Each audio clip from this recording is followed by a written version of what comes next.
there, I'm Pete Townsend, and this is Money Never Sleeps. We look inside the minds of entrepreneurs and at the crossover of startups, enterprise, finance, technology, and life as we know it.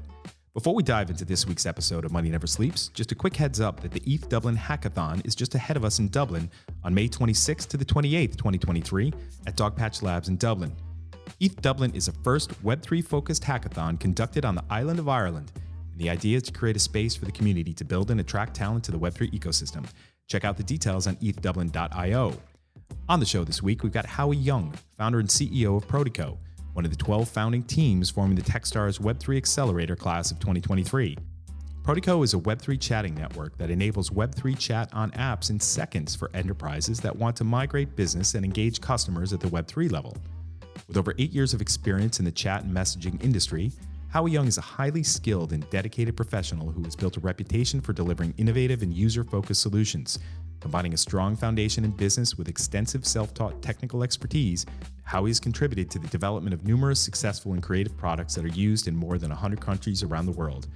Also, before launching Protico, Howie has been fueling his creative mind as a founder of a co-working space for the startup ecosystem back home in Taipei, Taiwan, since 2014. In this episode, Howie and I riff on his life experiences to date that led him to launch Protico before digging into Howie's first steps into the market with Protico's MVP. We also get into the crossover of Web 2 users into Web 3, some of the key challenges Howie sees ahead, and his big earned secret from his life experience. All right here on Money Never Sleeps. Howie Young, how are you? Hi. Hi, Pete. Yeah, I'm good. Pretty excited to everything. Good. It's the middle of the Techstar Web3, so... Yep, we are here live in London at Techstars London at WeWork Aldwych. Yeah. You've been in London for nearly 2 months now, haven't you? Yeah, it's my first time to be in London, but yeah, after the Dublin week, I just fly here, and so far I think it's the fourth or the fifth weeks, and the first one was actually quite bad, but I was able to visit the London office, which is where we are now at the moment, and be able to meet all the other teams from Techstars and other people that are in WeWork trying to do something good. So be able to meet new friends and new entrepreneurs actually make me feel better and better now. So I pretty much like London, actually. Good. And I think that beanie, that Techstars beanie you've been wearing, that helps, doesn't it? Yeah, exactly. Yeah. So yeah, that's why now I think I'm always wearing something about Techstars t-shirt or Techstars beanie because somehow it helps me as a foreigner to kick off some very interesting conversation randomly. And that's pretty cool to me. Yeah. All you need is an icebreaker sometimes, right? Yeah, exactly. No, and you've such a positive force around here. And talking to Salam Chowdhury, shout out to Salam, about just you being in this space. And it's great to have you here. So that's the word on the street. So thank you. Over the last few months of getting to know you, Howie, and just learning about how good of a human being you are and how caring you are for people and considerate of people is just, you're such an awesome presence to have. Thank you. Having this cohort with us. So I appreciate it. But what I'm thinking is that, having some deep thoughts in preparing for this conversation today, that this background that you have in chat and messaging, right? And also as the founder of a co-working space back home in Taipei, in Taiwan, how have those two things together, the lifetime of developing messaging and chat, but also in the middle of a co-working environment where your natural personality and your natural instincts just lead you into certain activities. How have those two things together influenced your desire to launch Protico and to build this into a globally scaled business? Yeah, so I think about to build a global business, it's something that deeper in my mind when I was very young. But so the whole journey actually starts from homework when I was in college. It was the last year, the fifth year actually. So it's a homework for the class. And we were trying to do something about a project about social. And we launched it.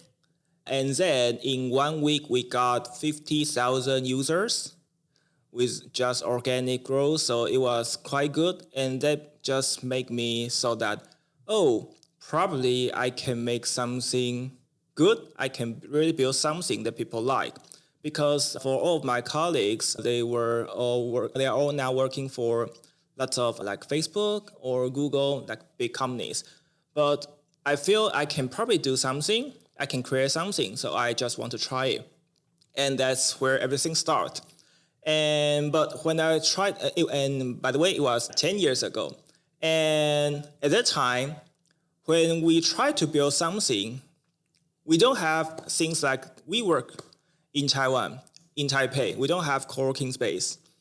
At that time, lots of my friends also want to do some startup. Yeah. But we just can't find anywhere to stay. We can only live in the cafe. Yeah. Which they hate us. They hate us a lot. So I just think, probably I can just rent a very small apartment and make it like a garage and share it, so then we can have a hub. And that hub will just bring us lots of people with a similar mindset, want to create something, which can build a good network. So yeah, that's everything started, and I just created, and it was 8 years ago, and now it's still working. So with the co-working space built, actually I was able to meet lots of new friends that I never thought I could meet. Like in the past 8 years, all of the team who came to my place, the reason why they left, usually it's all because they growth and they raised like millions. And so now it actually becomes a very powerful network like what we have in Techstars. And their vision and their whole experience can also be something that I can learn. I can learn from. And they also give me the team members now I have in my team. Okay. Which is one of our co-member. And I met him in 7 years ago. He was working for a YC Illumina in 2017, but the project didn't work, but he still stayed in my co-working space. So though we were not working with each other, but we actually sit side by side with each other for 7 years. So, and I also be able to introduce some investor I met outside to invest some people stay in my co-working space. And that referral went very well. He probably got 10 times returns. Wow. Yeah. Because he was the first one to sign the tickets, and now the company still just raised probably B round. So probably over 10 times return. And yeah, so that investor also become one of my backers now. Okay. So everything is there it could be just start, but now they are all lines to me. I get it. I just feel that doing something like this always make me to think, I can learn something new. And when I learn something new, I can see more things I can do. And my vision comes from the local demands, and then now I can see more things from outside Taiwan. So yeah, that's why now I'm here, because to build something about social, actually in the past 8 years, what I learned is that Taiwan is a very small market. If you did it very great in Taiwan, but actually it's not possible for you to really bring this outside. So now when I try to start building Protico, what I'm thinking about is we need to start it with a global vision at the first day, at the day one. So that's why when we are in the very early stage, I try to that's why now I'm in Techstars Web3, because we definitely need to be here and be able to reach out to the global talent or the global network or the mentors or the investor. And so I get it. No, it's a long story because it's 10 years. So yeah. No, I get it. And this cultivating of a network, cultivating of these connections that you made in the co-working space that you set up. Yeah. That just learning by association, learning by sitting next to people, building relationships, and then figuring out what you wanted to do together. Yeah, exactly. That you just immerse yourself in the environment. Yeah. Was it purposeful that I'm going to figure something out eventually? Or was it that just by serendipity exactly. that you came up with this? Which was it on purpose, or was it serendipity that you're like, if I go and I set up this co-working space, I'm going to figure out my path? Yeah, exactly. Something like that. Okay. Yeah. So it's because just like it's something I need. And I feel that lots of people would just like me need this space. So if there's no one build it, why can I just build it? Yeah. And so, so when I built it, actually, like at the first month, we can have revenue at the first month. So it was a good time to build a co-working space because, there's very high demand in Taiwan at that time. And so when I look back, now I feel everything I did is really related to community. Yep. Like chat is online community, which is what we are also working now. And co-working space is the physical community, offline. But it's all about community, which could be just my passion. Though probably before I didn't figure it out or I didn't like see it inside my mind. But when people talk about it, probably it's just my passion. I'm seeing that deeply in my mind. I'm seeing passion definitely is community for you, Howie. Absolutely. I see that. Yeah. So tell us about Protico, right? What is it? Why is it something that will breed these online communities? How is it working? So to simply explain it, so currently every business, every brand, when they build their product, if it goes good, then they will have a community. Then the brands will start thinking, where should I manage it or build my community? And then all of the solution could be, now it would be like Telegram, Discord, WhatsApp, Facebook, Instagram, which are all not the brands, their core product. So that's a problem. No matter like how much time and effort every team build their product, every time people try to build their community, eventually they will always push users outside from their product to some other people's product. And if the community went pretty good, the community will actually stay at some other place, not their product. So that's a problem. So, and that it's kind of the whole Web3, the past decades, it's just work like that way. So what I learned before, my first project is about Messenger. So it's a Web2 Messenger. And what I learned is that it's very hard to ask a user to download a new social app when they already have Instagram, when they already have Facebook. So that's why it's very hard for the brands to build their social apps. But with Protico, actually, what we do is we help all the brands to add a very elegant and simple social layer right on their current product as a feature. And then immediately, every product, every application now will be just like Facebook, Telegram, Discord. And the best part is when the social feature works, the community is right on their product. It's not on some other third-party applications. And that everyone wants to have if they are building a product to be able to stay with their community. When the communities are chatting, are exchanging their opinion, it's still on their product. Have better engagement, have longer usage time, and know their community better. So that's what we do. We just help enterprise build their native community right on their product. For the users, what you will feel is in the future, every time when you join the community, the way you join the community is not something like, oh, now I need to go to Discord, I need to go to Telegram.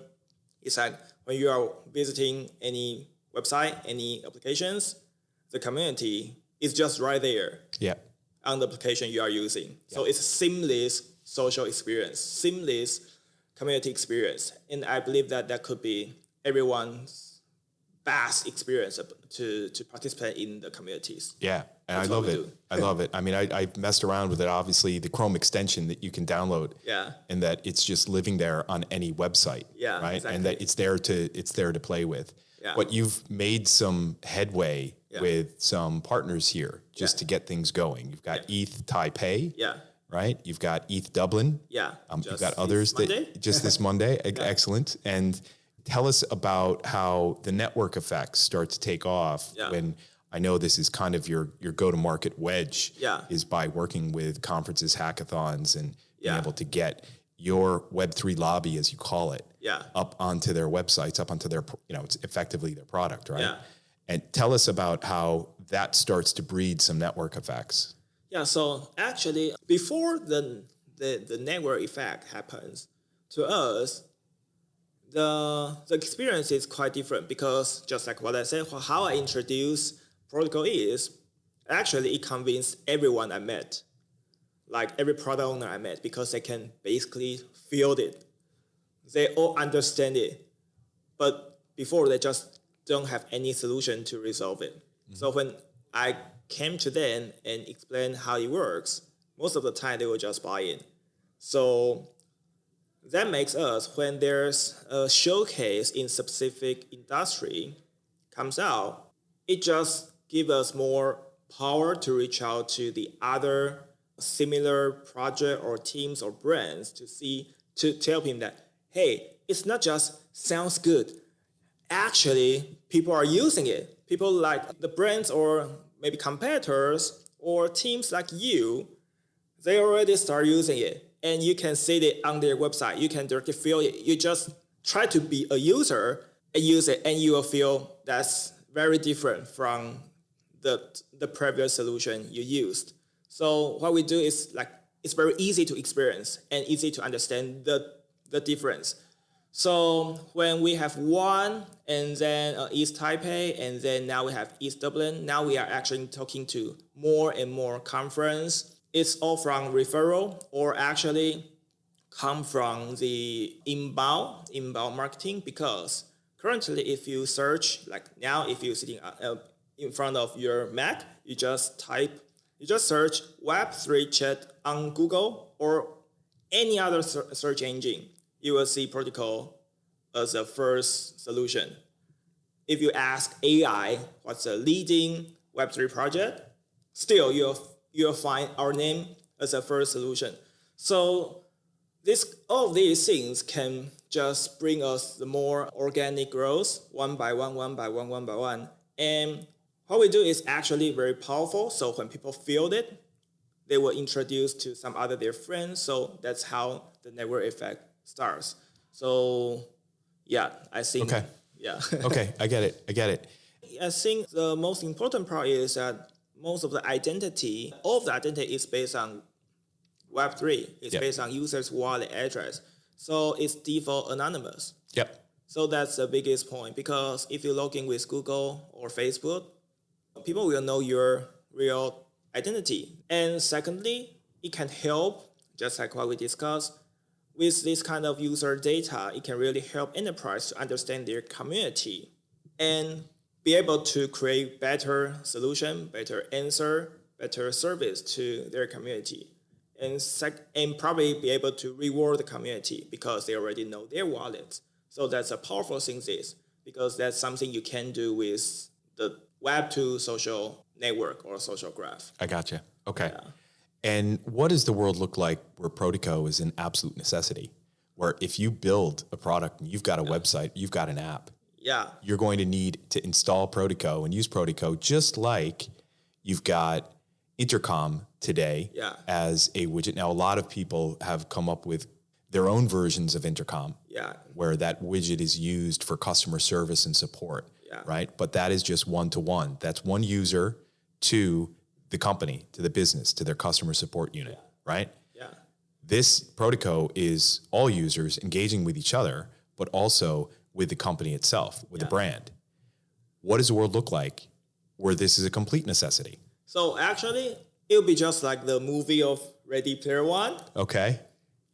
In the movie, when everyone they are playing any games, it's a different. It could be an app, it could be a website. But when any player in the whole game, in the world, they don't need to use a specific app just for chat, just for social. They just call a universal chat window. Yes. And they will be able to reach out to anyone where they are playing different games. Yep. So that's what we do.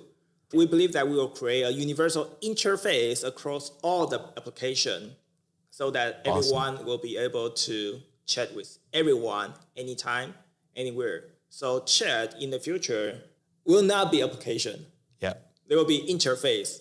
You will be able to enjoy anytime. So for the users, you can remove all of your chatting applications in the future, but instead, on any other application that you are using, there's always a place for you to receive messages, to reply messages, and find a community which is with the people they are having the same interest with you, right, on the application that you are using.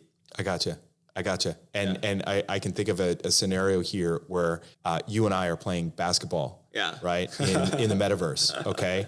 And you've bought these Air Jordan 104, okay?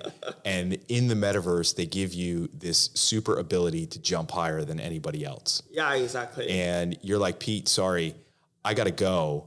I got to get back to real life for a few hours here. I'm like, dude, Howie, can I get a lens of your Air Jordan 104s so that I can jump super high against all these other folks we're playing against? Yeah. And so you can, in the chat window, you can send me those Air Jordan 104s because they're just basically an NFT. Yeah, exactly. Right? Yeah. So that's, when you are that universal window for all online engagement, that is a pretty big deal to get there. Yeah, we believe that if it really do great, everyone who are building their brand, who are building their product could be very happy. And everyone that is working on Web3 actually will be happier because we are actually focusing on Web2 enterprise. What we do is a very easy use tool for any Web2 enterprise, traditional enterprise, to easily jump into Web3. Yeah.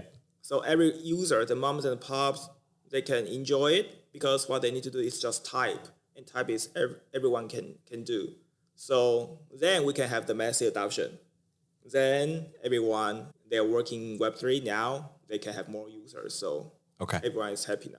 I know, I get that. Before we get there, right, before we get to that metaverse reality, we've got Web2 brands, like you said, that are engaging with their users in this way, enabling them to, whether they just want to chat or if there is, say Starbucks installing on their website. Yeah. They got a whole loyalty program. Yeah. Right? Which are digital assets, which are NFT driven. Yeah. And that if Starbucks installed Protico on their website, they could have their users starting to trade these loyalty tokens back and forth between each other. Exactly. And when some people, if they have a very limited edition NFT, they can probably got some other feature, some other reward. So that's called NFT gateway. And that's kind of very powerful CRM tool or marketing campaign. So it could be very powerful. Lots of good ideas there. Yeah. Thinking back to what you've experienced so far, and what we were talking about at the beginning of this chat, that you must have had some pretty good lessons learned from this lifetime so far of what you've been up to that gave you the confidence to really be able to overcome some of these challenges. Any key one or two lessons learned that you can think of that you can point back to? We'll probably need another EP to discuss this because I've building Star for 10 years. But anyways, to be honest, I'm still not that confident, but what I learned is that everything you do, even you fail, it still means something. And it will make the next step more correct. So you just need but to prove that, you just need to make another step. You just try and keep trying. Every step you move is meaningful. And to be honest, I just feel it yesterday because every day, last night, I think maybe today is not the day that I should stay in the office that late because I probably can sleep earlier because I'm good enough. But I just have an idea. I need to finish this tonight because I think it's important. So I just stay a bit later, and that actually brought us a very good meeting with some investors that are interested in what we're doing. Good. Though we don't know if that will happen, if any good things will happen, but actually that's something I learned every day. So if you just try harder, usually, most of the time, you will get something good back. Oh, yeah. Yeah. Well, trying is confidence. It's the confidence to try. Yeah, exactly. And you've got this you've got the extra oomph in you, and I can tell that can you go another 2%? Yeah. Right? Can you go another 2% your day, and you don't know what's going to happen? Founder that I know well, that's how he got his first investor. It was just that extra 2 or 3% when it's like, can I spend another 20 minutes doing this before I go to bed? Yeah, exactly. And that's how he got it. And he reconnected with someone who he had worked with in the past, who had become an investor, and he didn't even know. Yeah. He didn't even know. He was just reconnecting with them. And boom, landed his first investor that was the lead investor for his seed round. Yeah. Right. So yeah, that extra 2% can be so critical. Love that. Do you see, if you look at what's ahead of you for challenges, can you identify probably what the biggest thing is, the biggest hurdle that you're going to have to clear? The problem is we feel that the signal from the market is quite good. So we just need to make sure that we are that good enough to create something that people believe and want to see in the future. Yeah, so that's a challenge. Okay. Yeah. And how are you going to break that down for me? How are you going to pursue that? That's a very good question. You just need to try harder every day, be able to, and then to have a very excellent, intelligent team, pick investors carefully and talk to the users, talk to the client, listen to the market. That's quite simple, but it's very hard. It is. It is. No, it's these constant signals that you're getting from investors, from users, from the market. Yeah. And it sounds like you have already surrounded yourself with really good people over the course of the last 10 years. Yeah. And it's formalizing that, right? Yeah, exactly. And that you are orchestrating a group of really smart people to do this, and you've got the opportunity right there in front of you. Cool. What is something that you believe to be true that others may believe to be false? And this is something that I call your earned secret, right? That you have gathered from your life's experience so far. I mean, to me, it's very easy. So I'm a sole founder. So to most of the people, no matter they are founders or they are investors, most of the time they just don't believe that you can do it alone. I probably don't believe it, but it's like to have co-founders is good, but it doesn't mean that you can do it alone. Because if you know something you are building is good and people need it, you don't have co-founder, that's just a thing. You just need to keep building, and if you're lucky enough, you find a co-founder, that's good. In the previous 8 years or 10 years, every time when I reach out to people and said that I'm sole founder, people will just say, oh, you need a co-founder. I can actually understand it, but I'm still here and I'm still sole founder. So just prove it by myself. And actually, this is something why I believe it. I can do it alone. I mean, I trust that I can do it even when I'm a sole founder. It was because my mom she raised me kind of alone. So why can't I just do it alone? So she was a solo founder of you. Yeah, exactly. So that's my learning from my parents. Yeah, I still have a good relationship with my dad, by the way, but basically the whole path from elementary school to college, it was my mom raised me alone. So, and basically with lots of research or report, sole founder have 80% higher rate to success. That's really. Yeah, if you search it, I have lots of articles talks about it. It's all the context though, because this is the language I hear from solo founders before they meet the person that they really want to be their co-founder. Yeah. Right. Yeah. So I think it's a matter of time. Yeah, exactly. I think, and you can't force it. You can't just say I'm going to go get a co-founder and I'm going to pick the first best person that comes along. You can't do that. It's just about timing. It is about timing. Yeah. But what you have done, and obviously we've talked about this at length before, is that you've built a team and you have a team of people that are working with you on this. Yeah. It's just that in terms of sharing the load with a co-founder, exactly. you just haven't identified that person yet. And it feels like there's been enough serendipity in your path so far to get you to this point then you can just continue to rely on that rather than forcing things. Yeah, right. exactly. And that's why we're happy to support you with this, right? Yeah. So shout out to Pete and Hugh because you didn't reject me just because I'm sole founder. Exactly. Cool. We're at the point of the show, Howie, where this last question that I ask of everybody, which is, what is one thing that people wouldn't expect to know about you? This is really very tough. So to be honest, people always ask me about if you can choose, will you choose a different way, like after graduating from college and join the big company? Build a company is just a thing. It's just you use a different way to resolve some problem that you care about. And if at some universe, I had a chance to meet some good company, they are actually resolving some problem that I care about. So if someone is doing great, I just help them. So that's something that probably people don't, they don't think about. They probably won't think that I will think like that way. Okay. Yeah. No, you're just a very naturally helpful person. And I am too. And sometimes it gets the better of me. Yeah, exactly. Right? You know, it's a very interesting way to go through life, but it's one that I don't really think about consciously. It's what you do. Yeah, right? Exactly. I gotcha. Cool.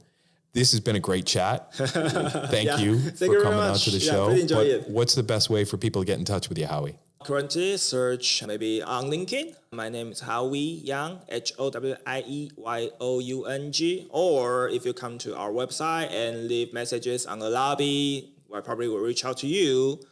Just LinkedIn or to our website. Awesome. To leave contact on the lobby. Yeah. Great. Thanks so much, Howie. Yeah. Thank you. Thank you, Pete. Yeah. That does it for this week, folks. Thanks to Howie for opening up his mind to help us figure out why he does what he does. And you can learn more about Howie and Protico in the show notes on our website, moneyneversleeps.ie.